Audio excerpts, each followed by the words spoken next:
Good morning, everyone. Welcome to the newspaper review segment right here on TVC Breakfast. My name is Nelson Eta, and of course, two of my gentlemen. That's how it's going to be the whole of this week, yo. Who told you I'm even gentleman? Good morning, Toma and Ibrahim. I mean, you always fight with us that you're a gentleman, so let me tell Nigerians that exactly you are. Okay. Let's begin quickly with the Nation newspaper this morning, and there's a lot happening in the politics. Toma and Ibrahim, this brouhaha we're seeing in Rivers State. I am waiting for peace to finally return so the people right there can enjoy themselves. Rivers logjam, no truce yet between Fubara and the lawmakers. But before we get on that, at the top of it, ONSA to arraign arrested IED manufacturers. This is on, security, and the government is having a hand on this very strongly. Tinubu's reforms attracted $17 billion investments in 2024. Senate, Natasha suspended for breaking rules misconduct. Shops, goods worth billions gone in Ibadan fire. And we see a picture story right there of the incident that took place 2 days ago at the Todala Bridge. Again, I said, but for the quick intervention of the persons who are responsible to, nip in such incident, it would have been worse than this, Ibrahim and Etoma. But we see that two persons lost, their lives, and some properties have been lost as well. Our condolences to those families. But the issues of this tanker thing, how do we cut this wahala? Well, it's not just the tankers. What bothers me is that it has to be a $10 bridge. It has to be around that area. 2-3 years gap for the past 10-15 years. We always have multiple deaths due to an accident around that same place. It's a bit steep. If you're coming, I don't know the name now, if you're coming down, from the slope to turn around into CMD Road, it's a bit steep. And so sometimes there are kinds of vehicles that shouldn't even try to go that route because it's hard for you to, take that curve. But when stuff like that happens continuously in the same area, the same kind of multiple deaths, multiple destruction of vehicles and properties and so on, and it's a recurrent, come on, you want to ask yourself what's going on in that spot. So I guess where he's going, because before you came on board, we were talking about the $10, and he said something like, I hope this place is not, there's something. It's not jinxed. Maybe jinxed. and I said, okay, probably we need to go there for exorcism. Maybe there are some superpowers that are operating there in that area, doing their sacrifices and all of that. But we should always be very careful whenever we are negotiating bends. And even as you ask the tanker drivers, the buses, or I say buses, the tanker moving gas, explosive devices, inflammable inflammable materials and all of that, substances. We should be very, very careful, and then work on how do we ensure that there is there are no casualties here and there are no accidents, especially on Otedala Bridge. Indeed. Well, we wait to see the final clearing up of the Otedala Bridge. As we make our way straight to this Nigeria newspaper, at the top of it we see federal government China move to clear trade restrictions and Rivers Assembly drama. Fubara playing to the gallery, says Wike. Rather, he says, I was denied access to assembly quarters, Governor. We were not aware of his sudden visit. Lawmakers. As Senate moves to end crude oil theft, hires expert to track vessels. Oh, this is quite interesting. Hiring of experts to do that job.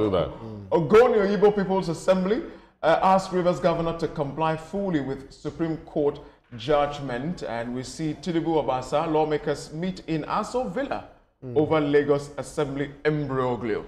What is going on with our state assemblies? But let's do a little bit of an education here. What would have been the right procedure for a governor, Fubara, to go to the assembly? Because again, I've seen a few times the Senate President, Godswin Akpabio, reading a letter written to the Senate from the presidency, intimating them that the president wants to come to the House to present so year's budget. What was different about this, and what's the right way to do this, Ibrahim? So if you want to compare that as to what happened in River State, according to the lawmakers, they said the letter was written for public consumption, not for them. It wasn't addressed to them, but signed by the SSG, and it wasn't given to them. So that would have been better. But if you want to compare it to that of the National Assembly, you know it is addressed to them, and then the Senate reading it to its members right on the floor. But the issue of River State is really an impasse that we don't know how to navigate the murky waters. We saw Minister Nyesom Wike in his media party yesterday saying that Fubara would be impeached if he doesn't do, or might be impeached if he doesn't do the right thing, and the right thing has to be done. Sacking is the local government chairman. He had done that, and then sacking his commissioners, etc., etc. We also saw Imogo Chinyere, letting out streams of invective yesterday on our channel, for instance, when he was doing his live and all of that. So somebody said he was just angry because. I don't want to say the word. I think you're going to read it. You're going to read that part. Indeed. That's what the governor's always been saying. This is not about him, but the people of River State, and so. Which is very key. I'm saying to the governor, do all you can to make sure that you follow the rule of law, so that the people of River State can begin to enjoy the dividends of why you were elected. Let's make our way quickly to the Guardian newspaper this morning. And we see right here, fresh hurdle for Fubara as Assembly Wike Party insists on impeachment. But there's a story on the Guardian, Etoma, that quite interests me. FCT sex workers lose fundamental rights to FG. When I checked this up, Etoma, they took a matter to the court, to insist that their rights must be honored, right? To be given the free hand to do their commercial activities without being harassed by security agents. Wow. And there was an event. That's bold. Exactly. There was an event that was at some time ago, and I asked the question, and I didn't know that sex workers have a constitutional right or human rights as to do with commercial work. Not human rights now, not against that. Listen, first things first, they are human beings. No, so whatever rights you enjoy, they are entitled as a human being, yeah. Yes, as a human being. Of course. Sex working is the oldest profession on earth, like you always say. Yes, but do they have the right to go to court? And ask for stuff like that. That's exactly the point. I'm waiting to find out. Point. I must tell you the truth. I'm waiting to find out. I actually thought you were going somewhere. Maybe you want to make an advocacy. No. I wouldn't make an advocacy for that. Because I'm at sea at exactly what the sex workers really wanted. But the thing is, you just have to. I don't know, for sex workers, for me, of course, I will never subscribe to something like that. The fact that you have your own fundamental human rights, you don't have the right to do anything bad to your body. Well, your body is your choice, whatever it is, but there are some things that cannot fly on our soil, even though they exist, but we just have to look away. Well, let's wait to see exactly what happens. Let's make our way quickly to the Tribune newspaper this morning. House of Reps strips Southwest Development Commission of 3% seaports and airport revenue. And survivors on Ondo midnight attack narrates ordeal. This is a little bit sad right there. We see ousted PDP National Secretary's aide locks NWC members out of Secretariat. Again, the PDP is in the eye of the storm for some internal debacle. Yeah. And traders count losses as fire raises over 70 shops at Aleshiloye Market. 3 shop owners hospitalized. Really sad about that. But I think that is where we'll leave it for the Tribune newspaper as we quickly make our way to the Daily Trust newspaper this morning. The conversation still on Fubara right there, but we see 6 simple ways to beat extreme heat. Turn on your ACs.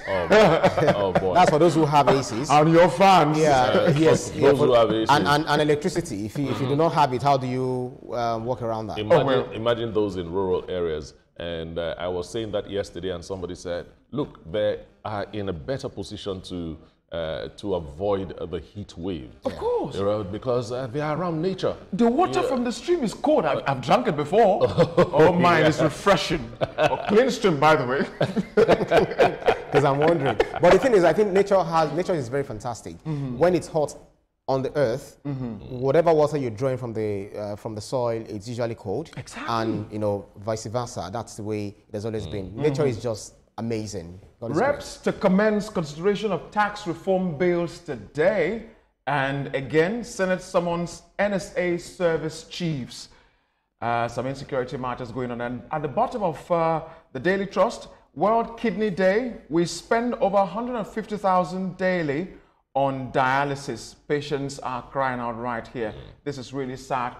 But what more can the government really do? That's where I give kudos to Mr. President for subsidizing dialysis in all federal hospitals. To have kidney problems and you have to go through dialysis every day, to me is one of it's not a situation I will wish my worst enemy. Indeed, indeed. Let's make our way quickly to the News Direct this morning, and we see right here Governor Makinde commiserates with traders over the loss of shops. Well, a sad one right there. 2025 budget presentation, no matter what they claim, I wouldn't abuse my power. That is quoting Governor of Rivers State, Fubara. That's a good one right there. Governor Namdi uncovers 4.8 billion Ramadan feeding scandal in Dutse orders probe. Ibrahim, what's going on here? How are you asking me? I wasn't part of the implementers.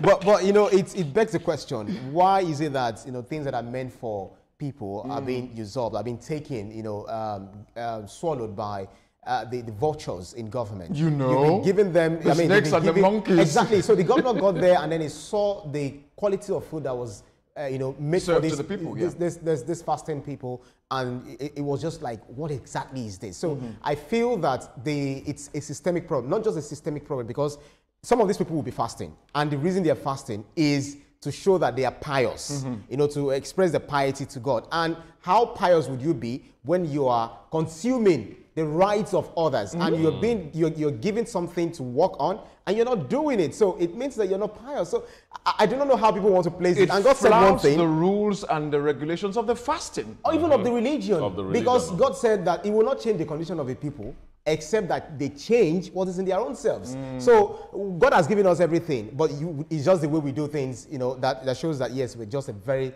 bad people. Indeed, well, let's wait to hear the last of that. As we make our way quickly to the Punch newspaper this morning, I see here Lagos-Calabar Highway project wasteful, corrupt, quoting former President Obasanjo, says Tinubu ignored protest against 15 trillion naira coastal highway project.